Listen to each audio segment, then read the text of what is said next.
agradecer también. Bueno, hermanos, les invito a ponerse de pie y vamos a orar.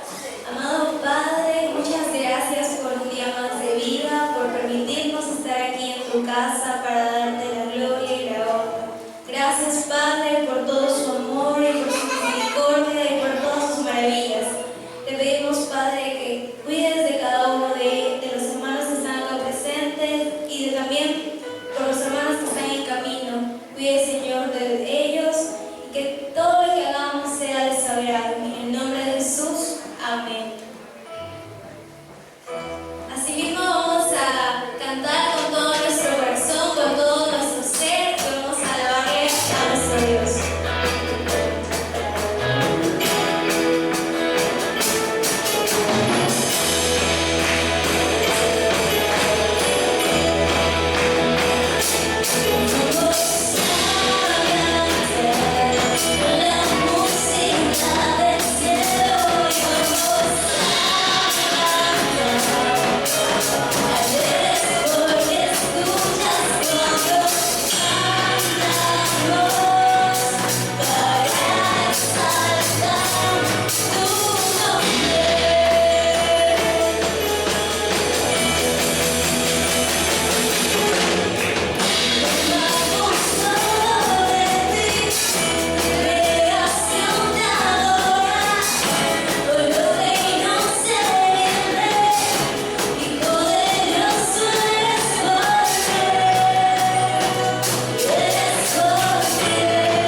cantando, vamos a seguir diciéndole a Dios que le adoramos y como estamos frente a Él, jubilosos, contentos, alegres. Así que con esa misma disposición vamos a decir jubilosos te adoramos.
Versículos del 1 al 8. Amén. El libro de Romanos, capítulo 1, versículos del 1 al 8.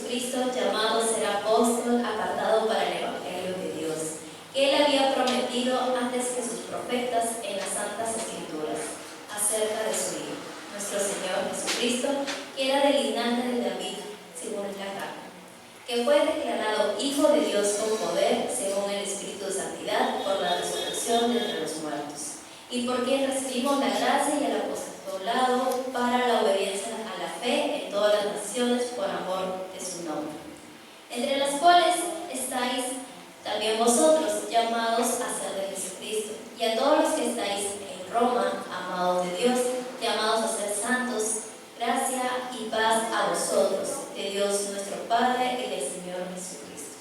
Primeramente doy gracias a mi Dios, mediante Jesucristo, con respecto a todos vosotros, de que vuestra fe se divulga por todo el mundo. Amén, hermanos, y vamos a seguir cantando y vamos a reconocer de la grandeza de nuestro Dios, de todas las maravillas que Él ha hecho.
decir que sea nuestro Dios el que nos transforme, el que transforme nuestra vida como vasijas, porque lo que queremos hacer no es nuestra voluntad, sino la que Él disponga, poder hacer su propósito y poder cumplir siempre su voluntad conforme a lo que Él ha establecido.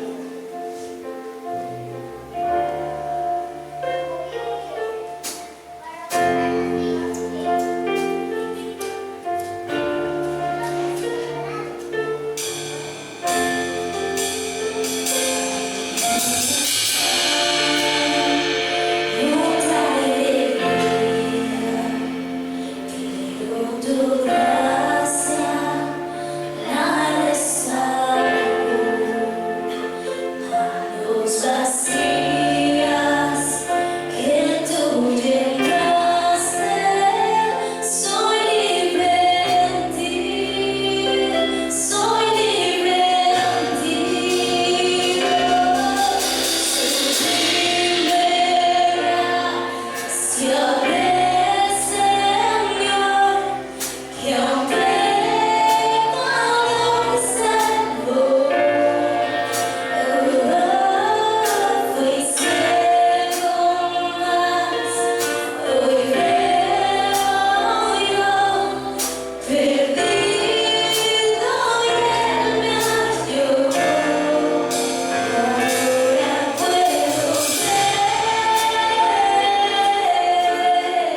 gracias, Padre, por que nos rescataste, tú nos llamaste y nos limpiaste, Padre. Te damos gracias porque es por tu amor que estamos aquí, es por tu misericordia y tu bondad que estamos aquí en este lugar.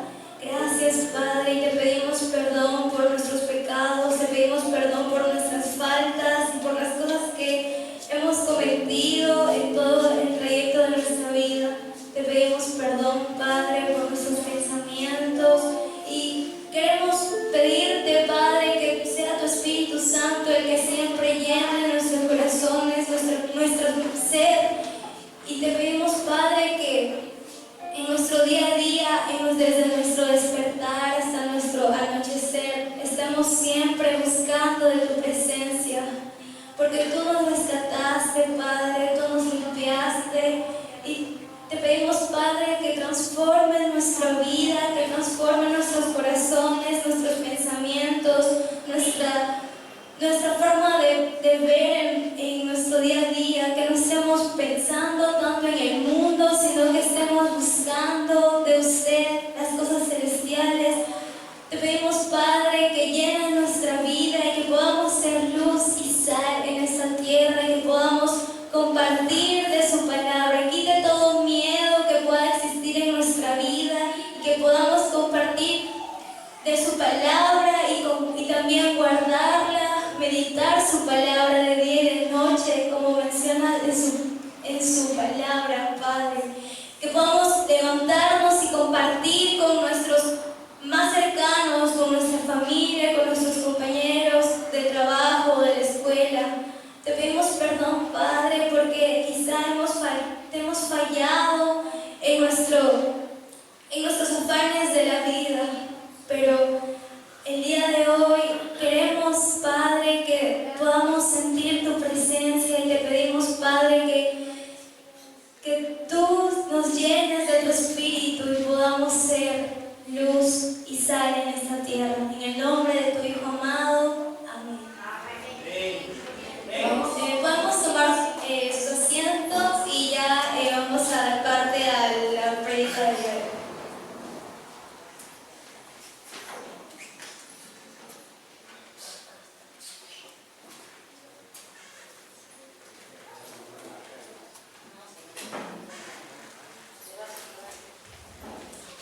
Amén.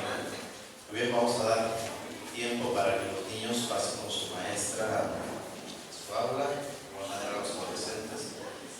Y quiero aprovechar también para saludar, dar la bienvenida a cada uno de ustedes en esta mañana. Nos está acompañando el hermano Israel Páez, el hermano Mecha también, bienvenidos. Y en la fila posterior encuentro también dos hermanos. ¿Su nombre, por favor? Luis y Jennifer, muy bien. Bienvenidos a casa del Señor. También Luciano nos está acompañando el día de hoy. Bienvenida. Y bueno, bienvenidos cada uno de ustedes. Extrañando también a varios hermanos, algunos están en la cocina y otros están seguramente en el camino. Espero que sí. Muy bien, vamos a dar inicio.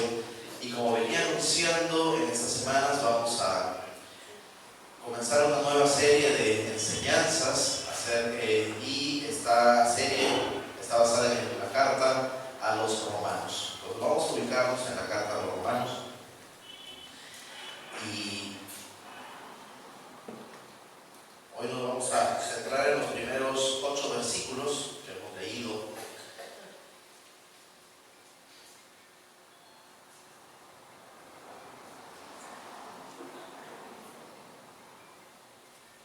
Quisiera que comencemos viendo algunos detalles importantes acerca de esta carta a los romanos.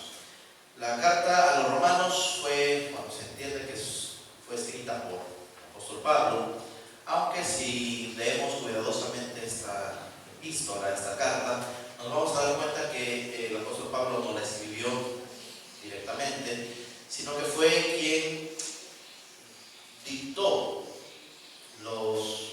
el texto que debía ser transmitido. Claramente esta carta es inspirada por Dios, así como toda la Biblia, toda la Escritura es inspirada por Dios y es útil para nuestro beneficio, para ser instruidos en justicia, para ser corregidos, para ser animados. Para todo propósito divino sirve la palabra de Dios, que es inspirada por Dios.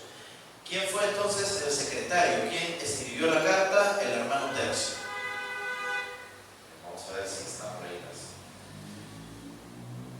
las diapositivas. El hermano Tercio. En la parte final de la carta, al momento de enviar saludos a los hermanos que estaban en Roma, Tercio aprovecha una pausa del apóstol Pablo y manda también su saludo. Yo, Tercio, el que escribe esta carta, también lo saludo. Así que es bueno saber que la obra de Dios no la realiza solamente una persona o dos personas, lo realiza un equipo de trabajo. Y algo tan personal como es escribir una carta, ¿verdad? Involucra en este caso también a más personas, porque no es algo simplemente que tiene que ver con nuestra propia vida, tiene que ver con el llamado que Dios ha hecho a cada uno de nosotros. Otro detalle de esta carta es que fue escrita más o menos en el año 65 al año 67 después de Cristo. ¿Sí? Un tiempo en el que Pablo estaba en Corinto. Estaba Pablo en la ciudad de Corinto y desde esa ciudad escribió y mandó la carta a los romanos.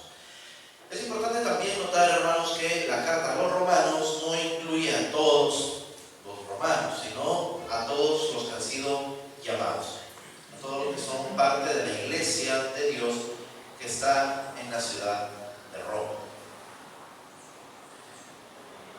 Hay un detalle importante. La tradición nos ha enseñado que el apóstol Pedro fundó la iglesia de Roma, ¿cierto?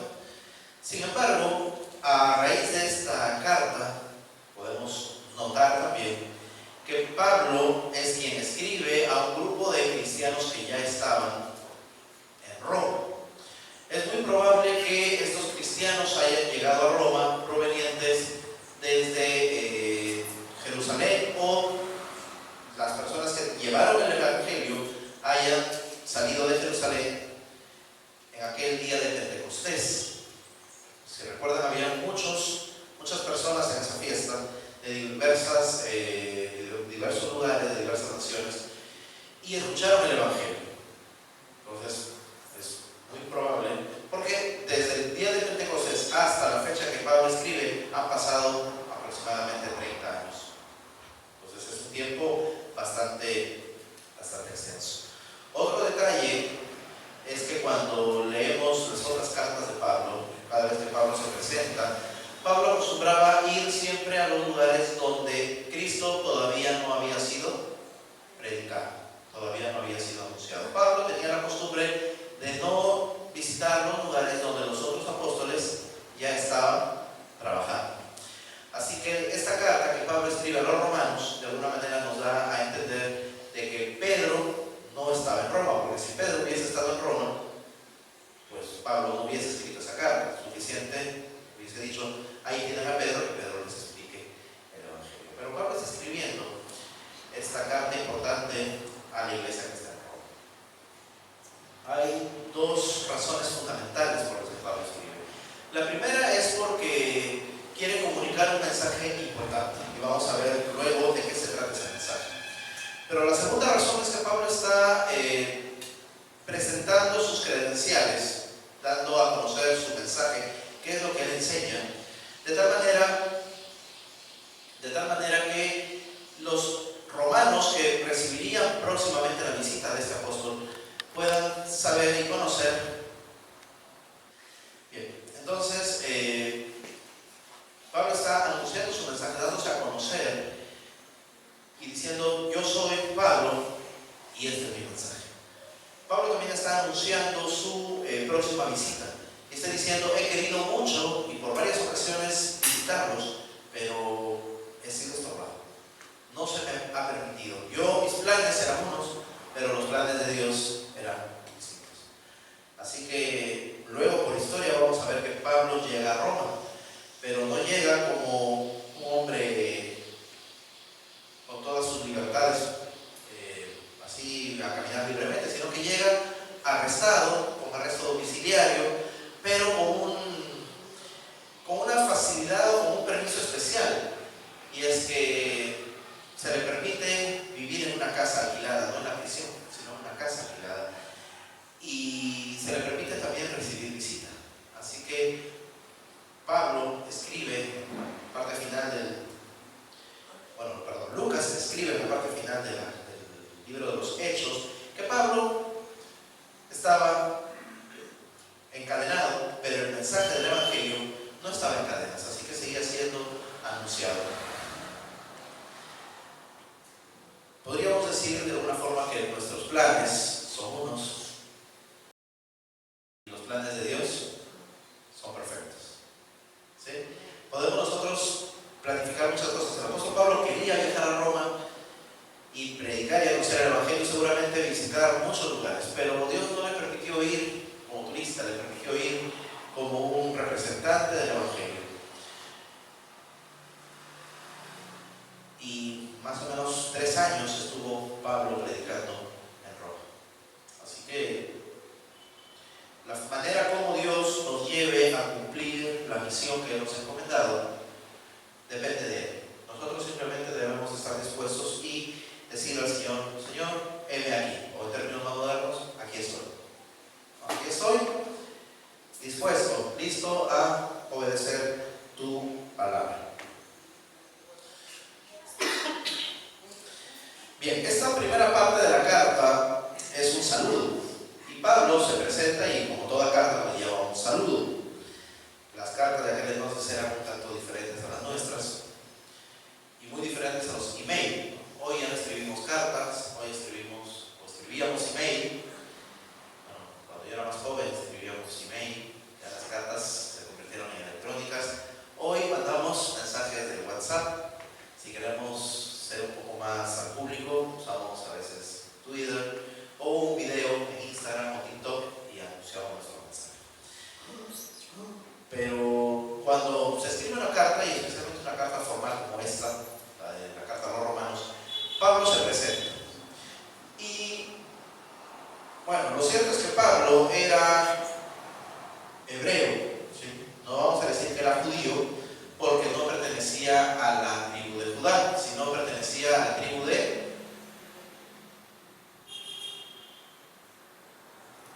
trivia, a la tribu de fuerte, sin miedo. Se olvidaron. Pablo pertenecía a la tribu de Benjamín, ¿ok? La misma tribu del rey Saúl. Y por esa razón, Pablo tenía un nombre bastante bonito y bastante importante, ¿no? El nombre hebreo de Pablo era Saulo. Muy bien. Saulo, que es la misma palabra que representa al rey Saúl, el personaje más importante, más prominente de esta tribu de Benjamín. Así que Pablo podría haberse presentado con su nombre hebreo, pero Pablo tenía también una particularidad especial. Él tenía la ciudadanía romana. El padre de Pablo, que era también hebreo, benjaminita, había adquirido la ciudadanía romana. Tenía visa. Así que como tenía visa, podía Pablo viajar libremente por todo el imperio romano, que era ciudadano romano, y no se le podía tratar como a cualquier persona, ¿no? Sino que tenía un trato preferencial por tener la ciudadanía romana.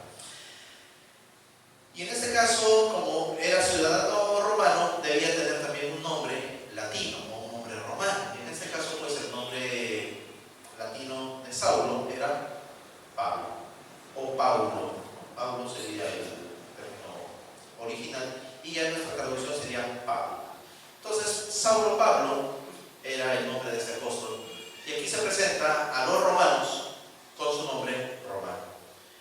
Recordemos que el apóstol Pablo, que lo conocemos generalmente, decía: yo me hago judío a los judíos, yo me hago gentil a los gentiles, no me hago problema, me adapto a la cultura. Así que Pablo se presenta con este nombre. Seguramente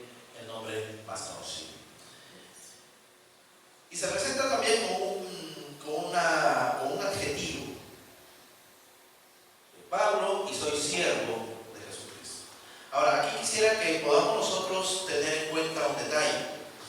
Para la cosmovisión greco-romana, un siervo, entiéndase como esclavo o como empleado no remunerado, ¿sí? Sirviente, era dentro de las categorías sociales de esa época, era considerado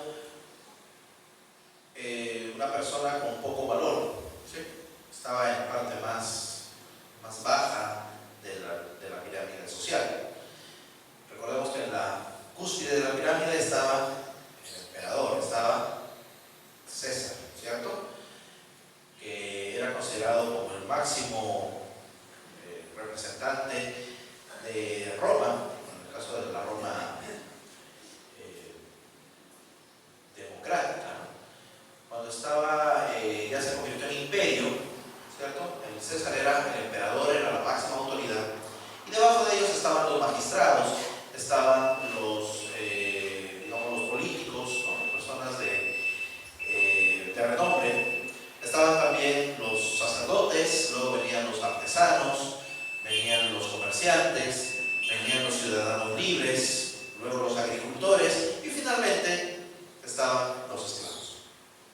Entonces, podemos ver que Pablo utiliza un término que para el mundo greco-latino es algo que se supone que es una persona importante. ¿Por qué utiliza la palabra siervo? ¿Por qué ponerse a propósito en lo más bajo de las categorías sociales? Y es que de alguna manera debemos entender de que ante Dios todo lo que nosotros podamos ser o tener queda minúsculo en comparación a la grandeza de Dios. Aquí Pablo no se presenta a sí mismo, Pablo está presentando el Evangelio de Cristo. Pablo está diciendo: yo me presento como un servidor de alguien mucho mayor, mucho más importante. Vamos a ver en los siguientes capítulos que Pablo presenta a Jesucristo no solamente como Salvador, sino también como Señor de todo. Bueno, vamos a ver luego que eso genera un conflicto muy grande, pero bueno, es parte del tema posterior. Así que, si quieres saber por qué, no deja de verlo. En contraste a ello, en la mentalidad hebrea, la palabra siervo, sirviente o esclavo, acompañado de Dios, ¿sí? Cuando hace referencia a siervo de Dios, llega a ser más bien un título importante. No cualquiera es siervo de Dios. Un siervo de Dios es una persona realmente que Dios ha escogido para que realice y lleve a cabo los propósitos divinos que Dios establece. Entonces aquí hay una dicotomía, ¿cierto? Pero que dentro de la inspiración divina podemos encontrar también estas dos cualidades o esta dualidad. Debemos reconocer en humildad que delante de Dios somos nada. ¿Sí? Dios es incomparable. Sin embargo, el hecho de que Dios nos llame y nos asigne una tarea, que es anunciar el Evangelio, nos convierte en algo honorable. Somos sus siervos. Uno podría ser esclavo de muchas cosas, ¿cierto? A veces somos esclavos del trabajo, a veces podemos ser esclavos del tiempo, a veces podemos ser esclavos de algún vicio, podemos ser esclavos de algún pecado. Pero cuando Cristo viene a nuestra vida, dejamos de ser esclavos de todas esas cosas y pasamos a ser hombres libres, hombres y mujeres libres, que nos volvemos voluntariamente esclavos de aquel que nos ha libertado para servirle a Él. Ahora somos esclavos de Cristo.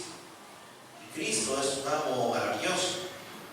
No es un amo, no es un jefe abusivo como los que a veces criticamos, sino que es un amo, es un dueño, es un Señor que no solamente cuida de sus siervos, sino que también ha preparado desde antes de la fundación del mundo, desde la eternidad, nos ha preparado para disfrutar la eternidad con Él.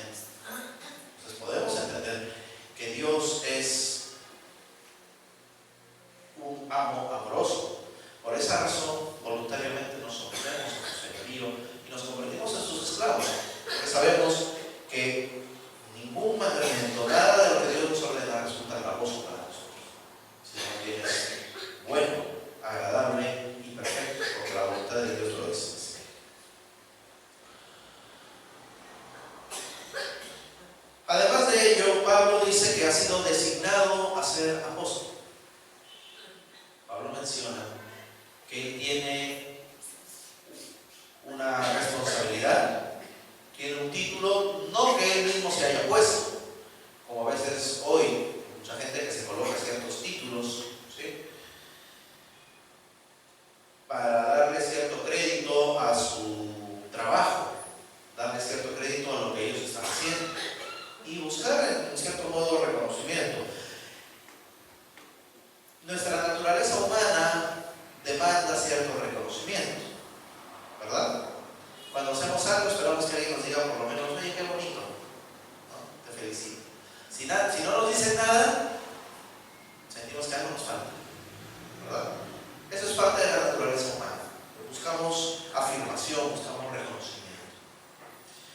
Sin embargo, este reconocimiento no debe venir de nosotros mismos. Ese reconocimiento tiene que venir de alguien más. Y mencionando que Dios es un amo maravilloso, Dios mismo, el Señor Jesús, también reconoce nuestra labor. Esto lo podemos ver en los evangelios, una de las parábolas que describe la segunda venida de Cristo, cuando ocurre el juicio final y el Señor reconozca a aquellos que han cumplido su palabra, que han sido obedientes, les va a decir: bien, buen siervo, fiel. ¿No? En lo poco has sido fiel, entra en el gozo de Dios. Pero quienes lo rechazaron, simplemente se va, le dirá: apártense al fuego eterno preparado para Satanás y sus ángeles. Lo maravilloso es que hemos sido designados por Dios en una tarea. Pablo fue designado apóstol. Apóstol significa alguien que es enviado, alguien que es comisionado. La palabra griega apostolos. No es un título, ¿sí? No debe ser considerado un título honorífico, como algún grado académico que podamos lograr, una maestría, un doctorado, un PhD. Está bien que podamos desarrollar, crecer, que se nos identifique como lo que hemos ido alcanzando, logrando nuestras metas. Pero es importante que reconozcamos que delante de Dios el apostolado no es un oficio, o perdón, no es un título, sino un oficio, es un trabajo, es una labor que Dios encarga. ¿Y sabe una cosa? Pablo se presenta como apóstol, pero nosotros también somos enviados de Dios. Y aunque Pablo es apóstol con mayúscula, porque era uno de los 12 que vieron a Jesús, personalmente fueron enviados por Jesús, establecieron los fundamentos del cristianismo y tienen un lugar especial reservado en los cielos. Nosotros de alguna manera también tenemos esa función de ser apóstoles, porque somos enviados a anunciar el Evangelio. Un apóstol es alguien que representa a alguien, es alguien que envía un mensaje, es como un embajador. Y Pablo escribe en una de sus cartas y dice: nosotros somos embajadores de Cristo y tenemos como tarea el ministerio de la reconciliación. Jesús le dijo a sus discípulos: se me ha dado toda autoridad en el cielo y en la tierra, por lo tanto vayan y hagan discípulos, vayan y predican el Evangelio, bautizando y enseñando a aquellos que reciben a Cristo en su corazón, para evidenciar esa transformación. Entonces Pablo presenta su tarea, es un apóstol, es un enviado, es llamado por Cristo y es comisionado con el mensaje, el Evangelio de Dios. No cualquier evangelio, sino el Evangelio de Dios, ese Evangelio que está contenido en la Escritura. Y vamos a ver en qué consiste este Evangelio.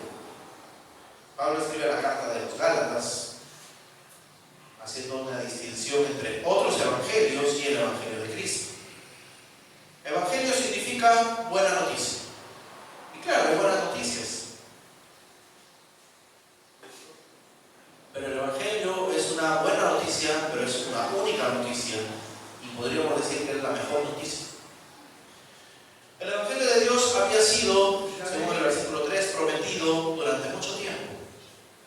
Esta buena noticia había sido prometida y en algunas traducciones menciona que había sido anunciado por mucho tiempo. Hay algunas personas que consideran que el Evangelio surge a partir del día de Pentecostés y es propiedad exclusiva de la iglesia. Pero ¿sabe una cosa? El Evangelio de Dios está contenido en toda la Biblia, no solamente en el Nuevo, sino también en el Antiguo Testamento. Y la primera vez que se menciona el Evangelio en la Biblia,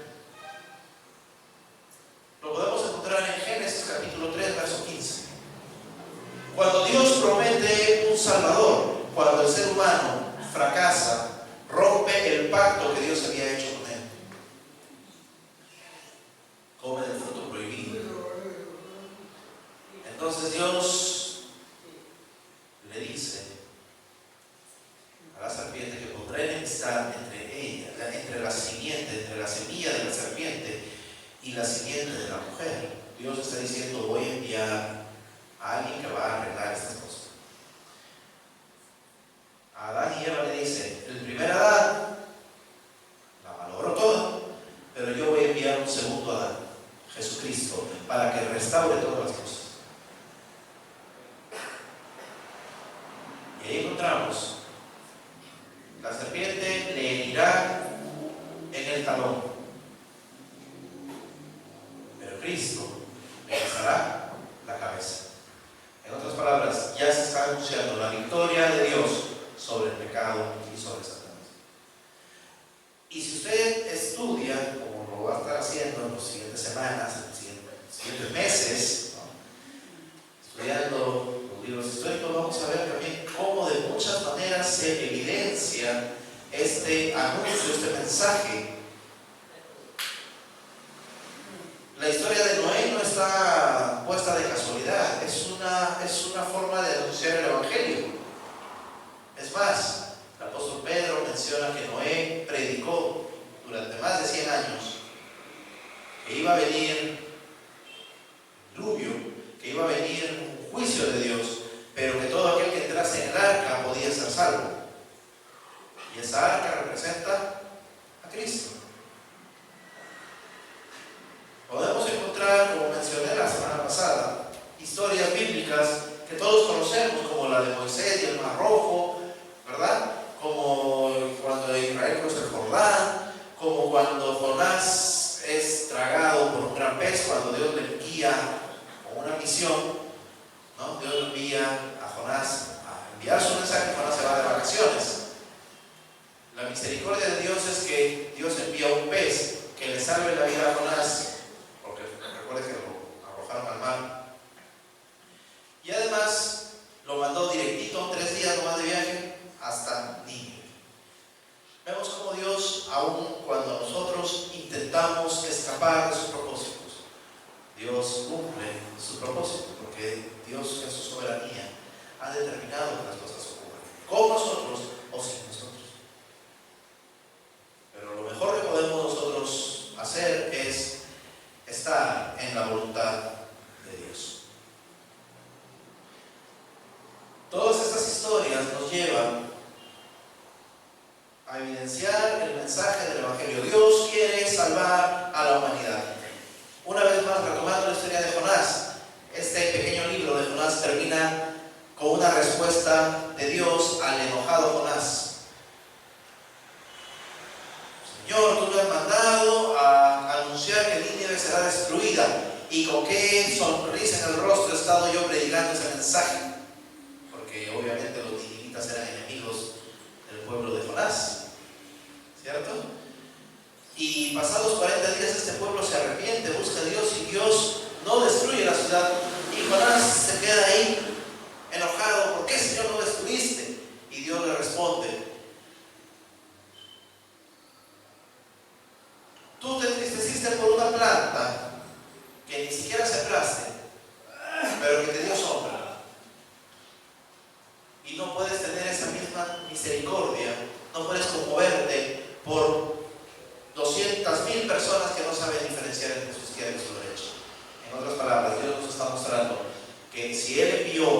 mensaje a Nínive era porque Dios tenía misericordia aún de los perdidos.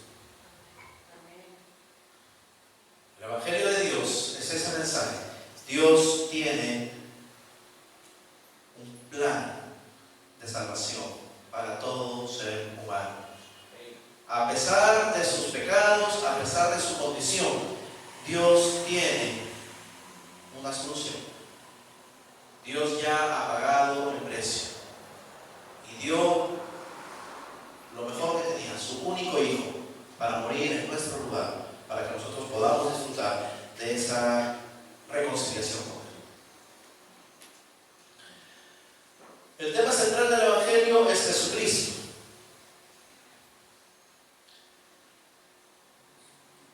Una iglesia será bíblica y será cristocéntrica cuando su predicación sea Cristo y este crucificado. Y ya vamos a ver por qué. Lamentablemente hay muchos lugares donde se predica un evangelio antropocéntrico. Un evangelio no centrado en Cristo, sino centrado en el ser humano. Y el evangelio no se trata de que venga Dios para que se solucionen tus problemas. Más bien, venga Cristo porque cada uno de nosotros tenemos un gran problema que se llama pecado. Y Dios quiere solucionar ese gran problema. Ahora, el mismo Jesucristo nos dice, en este mundo vamos a tener aflicción, no va a ser todo color de rosa. Sin embargo, la promesa que Él ha dejado es que Él va a estar con nosotros, ayudándonos a enfrentar y a atravesar y a superar cualquier situación o adversidad que se nos presente. Entonces el Evangelio no se trata de que se solucionen nuestros problemas, se trata de que Cristo va a estar con nosotros, aun cuando tengamos que atravesar dificultades. Amén. El Evangelio de Cristo no se trata de convertirnos en millonarios, de ser prósperos. El Evangelio de Cristo se trata de dejar todo y dar todo por el Señor. ¿Saben por qué? Porque nos esperan cosas mejores en la eternidad. Y además, porque Cristo es dueño de todo, así que nosotros no somos dueños de nada, simplemente somos administradores de lo que Dios nos da. Entonces, cuando entendemos eso, todo lo que podamos tener a nuestro cargo, a nuestra disposición, ya no lo vamos a tomar como algo nuestro, sino como algo que debemos administrar, que le pertenece a Dios. Entonces nuestro corazón no va a estar en la riqueza. Nuestro corazón no va a estar en las cosas temporales. Nuestro corazón va a estar en el dueño de aquellas cosas que nos sirven para nosotros, pero sobre todo sirven para la gloria y honra de Él. ¿Amén? De eso se trata el Evangelio. El Evangelio, hermanos, se trata de anunciar que Cristo es Señor, Rey de Reyes y Señor de Señores, y que el reino de los cielos, el reino de Dios, se ha acercado, está en nosotros, y nuestra vida transformada es evidencia de que somos parte de un reino cuyo rey es Cristo y cuyo gobierno es perfecto. Y esperamos el tiempo de la plenitud de este reino de Dios. Cuando Cristo venga por segunda vez, de manera visible, va a establecer su reino sobre esta tierra. Y reinaremos juntamente con Él en esta tierra.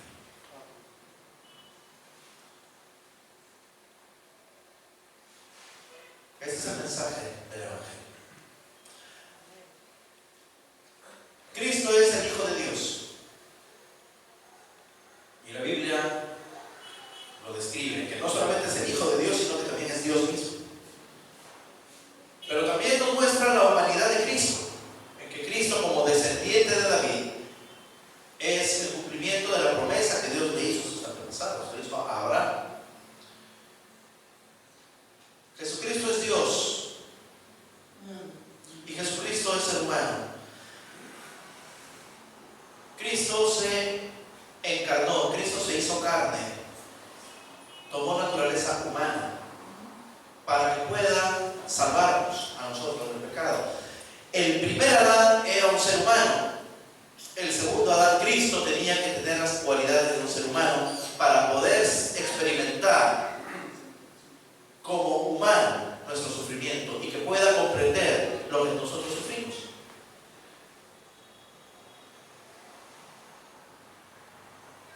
El Evangelio no es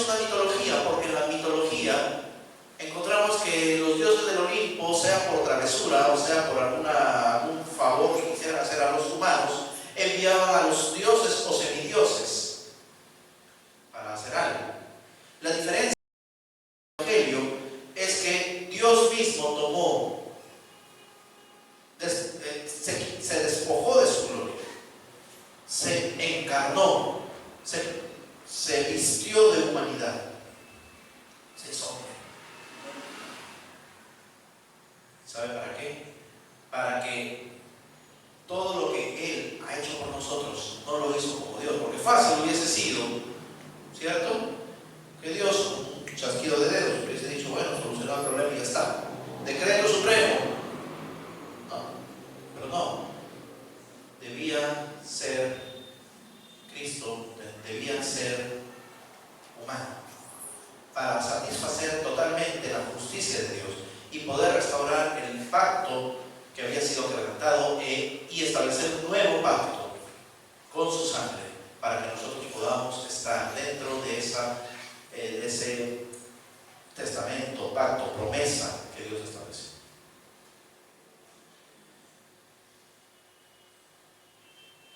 Cristo tomó nuestro lugar. La ira de Dios debería caer sobre nosotros cuando pecamos, pero Cristo tomó nuestro lugar, y para tomar nuestro lugar debía tener las mismas características de nosotros, la humanidad de Cristo. Cristo es 100% humano, pero también es 100% divino. Eso se conoce en teología como la unión hipostática. Cristo nunca dejó de ser Dios, sin embargo, también sufrió como un ser humano. Cristo fue tentado en todo, pero no cometió pecado. Al no cometer pecado, eso lo hizo perfecto y capaz de tomar nuestro lugar, pagar el precio de nuestro pecado para que nosotros seamos justificados.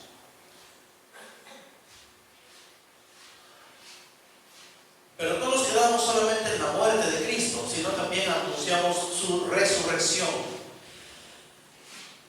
Los evangelios demuestran la humanidad de Cristo y demuestran su linaje, pero la resurrección de Cristo demuestra su divinidad, porque Cristo resucitó por el Espíritu de Dios, Dios mismo, y Él dijo, nadie me quita mi vida, yo la doy para luego volverla a tomar. Jesús en otro correo le está diciendo, a mí nadie me va a matar, ni siquiera Pilatos. Nadie me mata a mí. Es más, no puedo morir. Lo que estoy haciendo es entregar mi vida por ustedes. Es muy diferente, ¿no? Pero la entrega su vida para luego volverla a tomar. La resurrección de Cristo demuestra la dignidad, la deidad de Dios. Además que nos da a nosotros esperanza de vida eterna, porque vamos a resucitar. Resucitaremos. Si somos de Cristo, tenemos vida eterna, y esa vida eterna implica nuestra resurrección de un cuerpo perfecto para poder habitar en los cielos nuevos y tierra nueva que Dios va a presentar luego de su segunda venida. Así que el Evangelio, en realidad, hermanos, trae cosas estupendas. Continuamos. Punto 3. Esta primera parte de la carta a los Romanos también nos recuerda que el Evangelio no es algo abstracto y que no es solamente un mensaje impersonal. Al contrario, el Evangelio es un mensaje que nos involucra a cada uno de nosotros de manera personal. Porque somos llamados a pertenecer a Cristo. Esa es la buena noticia del Evangelio. Somos llamados, Dios nos invita a pertenecer a su pueblo.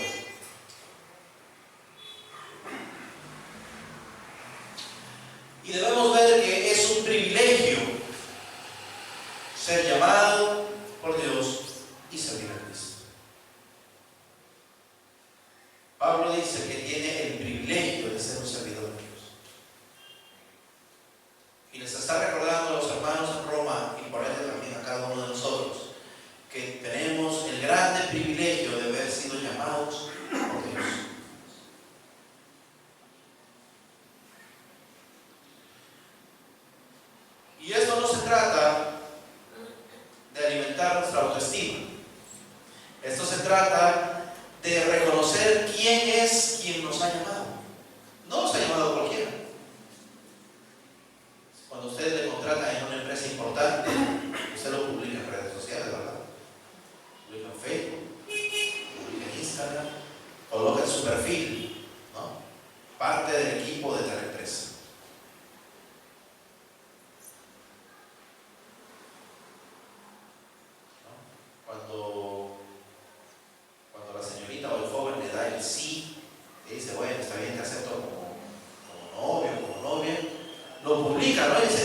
feliz de la vida, acá al lado de mi esposito de la expositación. No creo que se avergüencen, ¿no? Ahí llenan las redes de sus fotos y todo. Y con gusto, y con alegría. Ahora, dígame usted, ¿cuánto más si Jesucristo mismo, si Dios mismo nos está llamando a ser parte de su pueblo? ¿No es acaso un privilegio? Y no es porque seamos lo máximo, seamos bonitos, seamos importantes. Es porque a Dios le ha placido tomar de lo más bajo, tomar lo más insignificante. Por eso es que el término siervo, Dios está tomando de lo más insignificante. Dios está llamando a ese pecador más desgraciado para llamarlo a ser parte de Cristo y a ser un pueblo santo de Dios. Nos está llamando, así que vamos a ver que más adelante se nos va a indicar qué es lo que Dios ha hecho para que se nos haga este llamado, a pesar de no merecerlo, pero se nos llama a ser pueblo santo. Porque hay dos doctrinas fundamentales en este libro de Romanos: la doctrina de la justificación y la doctrina de la santificación. El libro de Romanos nos va a demostrar que todos y cada uno de nosotros somos pecadores y que ni nuestras buenas obras ni nuestra buena conducta, ni siquiera el cumplir la ley o llevar una religión rigurosamente nos hace capaces de estar delante de Dios. Solamente Jesucristo y su sangre derramada en la cruz del Calvario nos justifica, nos declara inocentes delante de Dios. Pero Dios también hace una obra estupenda cuando envía el Espíritu Santo, porque nos santifica.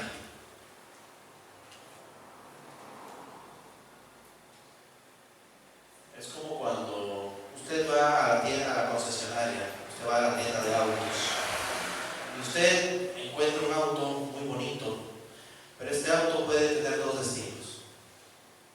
Puede convertirse, con respecto de los conductores, en un auto colectivo, donde puede subir cualquier clase de personas. Pero también podría convertirse en un auto de colección.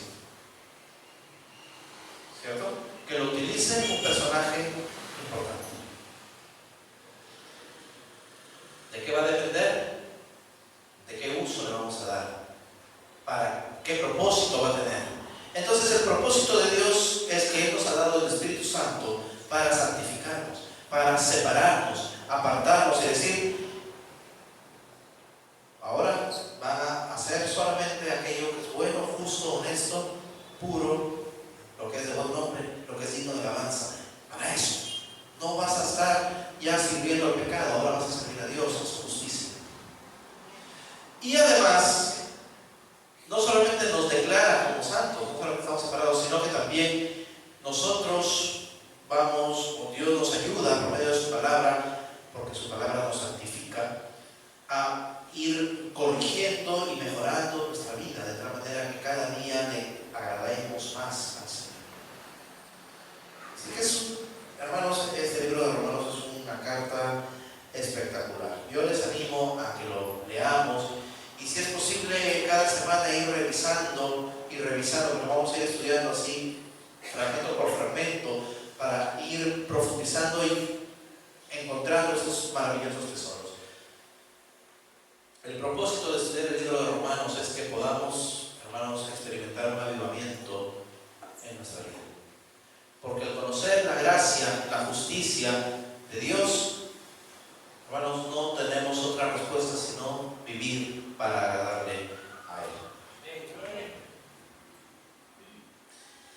El propósito de la carta: se nos recuerda que somos llamados por el Señor para ser un pueblo santo con Él y para comunicar la paz y la gracia del Señor Jesucristo. El propósito de esta carta es mostrarnos qué es lo que Dios ha hecho por nosotros, qué es lo que el Evangelio debe significar para nosotros y cuál es el efecto que va a tener en nuestra vida. El esquema del libro de los Romanos contiene tiene tres partes importantes. La primera parte, tres partes importantes, y dos cositas, dos asuntos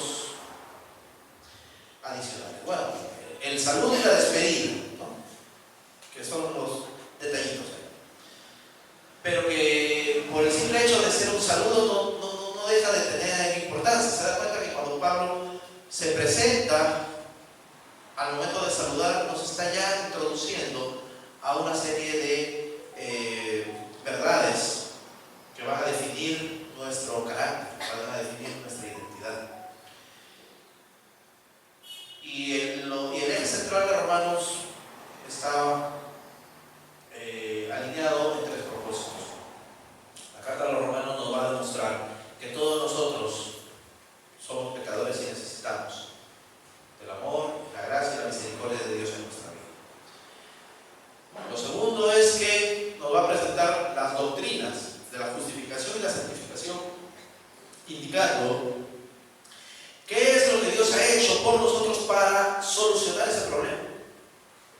¿Cómo es que Dios obra por medio del Evangelio, por medio de su Espíritu Santo, por medio de su palabra?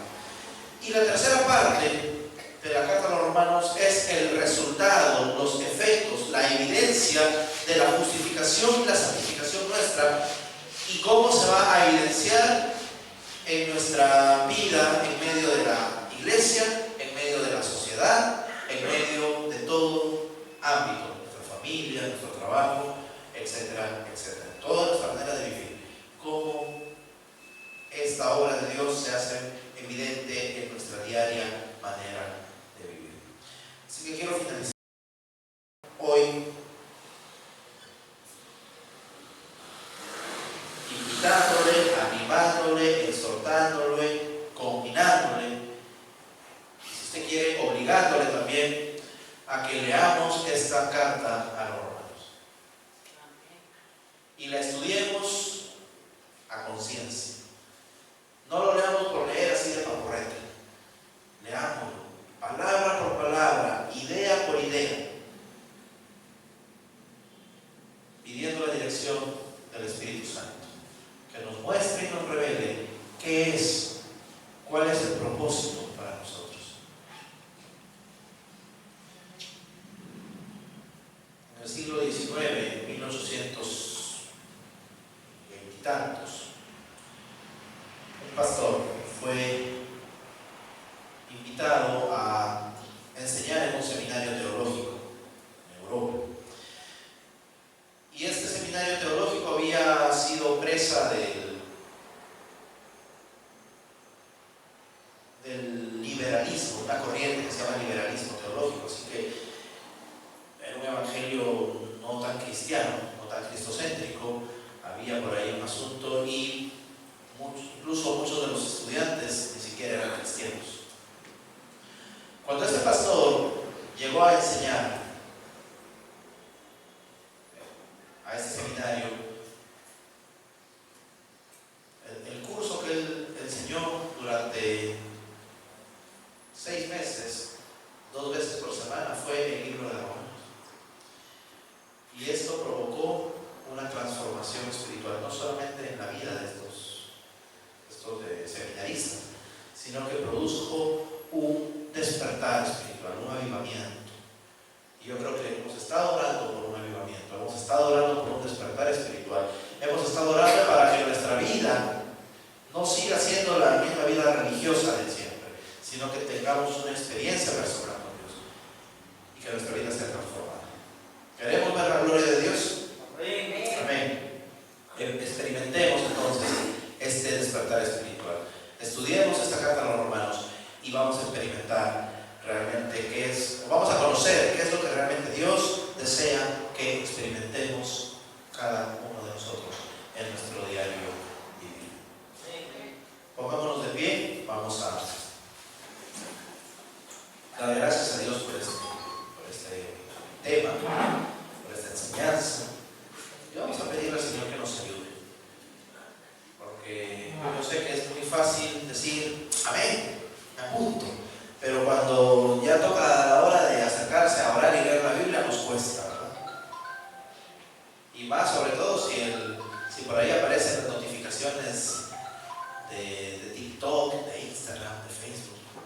ya comenzamos a revisar y nos entretenemos. Pero que sea Dios mismo, hermanos, ayudándonos, no solamente a tomar tiempo para estudiar la palabra, sino también para ser instruidos por ella. El Espíritu Santo nos ayude. Padre, te damos gracias, te damos por tu palabra. Gracias, Señor, por esta carta maravillosa que permitiste que sea escrita. Gracias te damos por la oportunidad que nos das de iniciar esta serie de enseñanzas y te pedimos que traiga a nuestra vida esos efectos, ese resultado que trae el estudiar tu palabra. Y de manera especial este libro de Romanos, que provocó un movimiento tan importante que hasta hoy perdura. Aquel monje alemán, Martín Lutero, encontró la fe, encontró el Evangelio estudiando esta carta de los Romanos. Muchos hombres, siervos tuyos, también han encontrado un llamado a una transformación de vida, y no solamente de su vida, Señor, sino también de su localidad, de su país, de su nación. Señor, oramos para que esta carta a los Romanos sea en nuestra vida un hito importante, un hito de transformación, un hito de avivamiento, que no seamos los mismos luego de estudiar esta carta, Señor.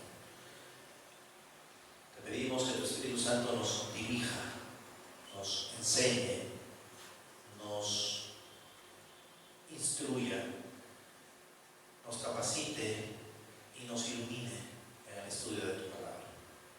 Ayúdanos, Señor, a mantener ese compromiso de leer y estudiar tu palabra.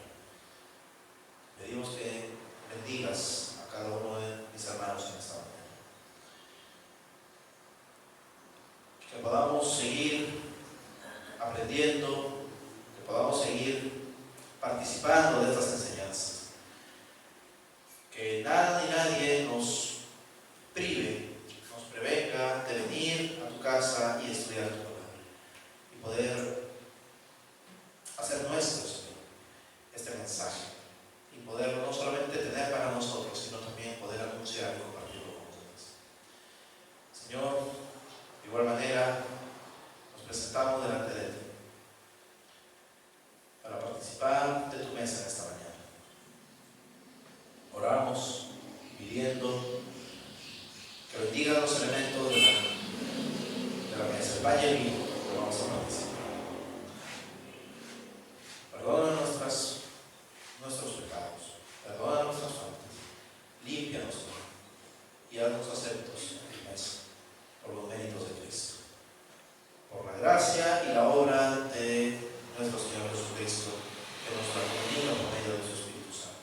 Gracias te damos, Señor. Nos disponemos en esta mañana para adorarte y para bendecirte. En el nombre de Jesús. Amén.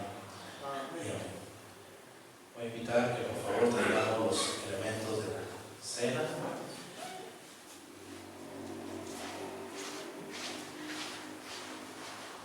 Y mientras van distribuyendo los elementos, vamos a adorar a nuestro Señor, vamos a cantar.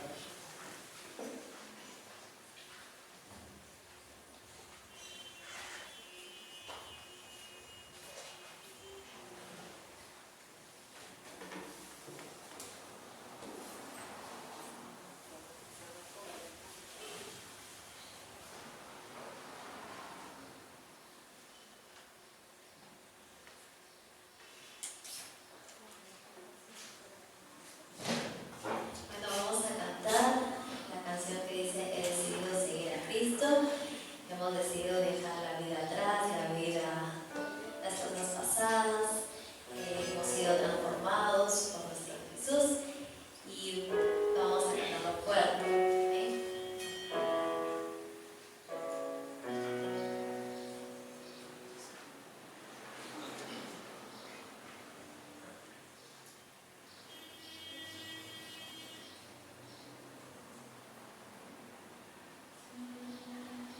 ¿Okay?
participar en la cena del Señor con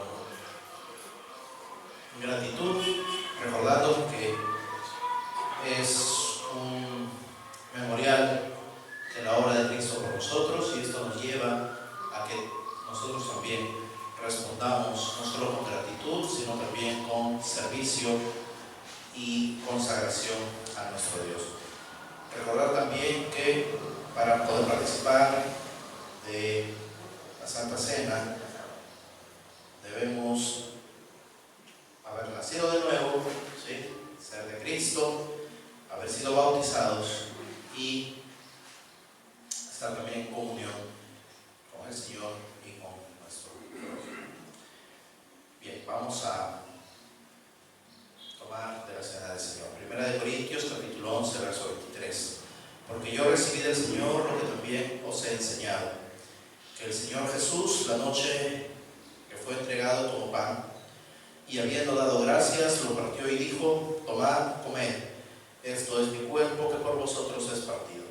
Haced esto en memoria de mí. Hermanos, podemos tomar el pan.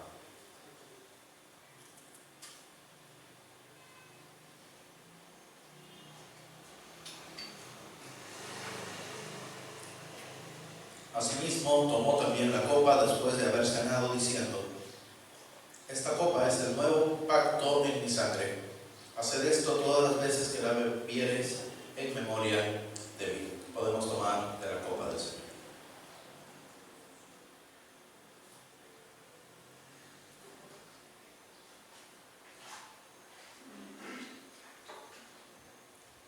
Así pues, todas las veces que comas este pan y bebas de esta copa, la muerte del Señor anunciáis hasta que Él venga. Damos gracias a Dios por este privilegio de poder recordar la muerte y resurrección de Cristo, y también recordar que Él viene por nosotros. Estemos, por lo tanto, preparados, listos y consagrados al Señor para encontrarnos con Él. Amén. Vamos a seguir cantando, vamos a volver a entonar esta alabanza.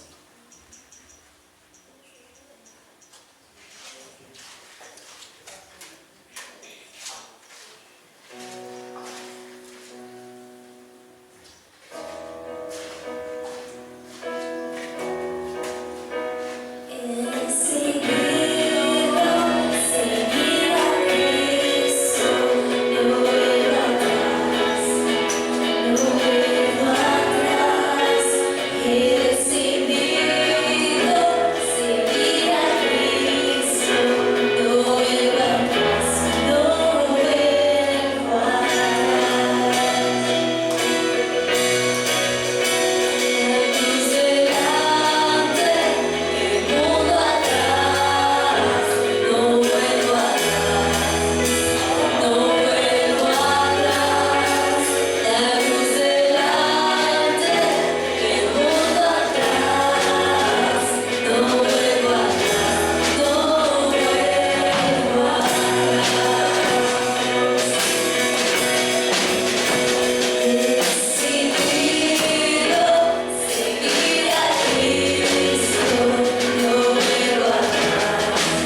gracia sublime de nuestro Señor.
su paz, su amor y te muestre cada día su voluntad, buena, perfecta y agradable.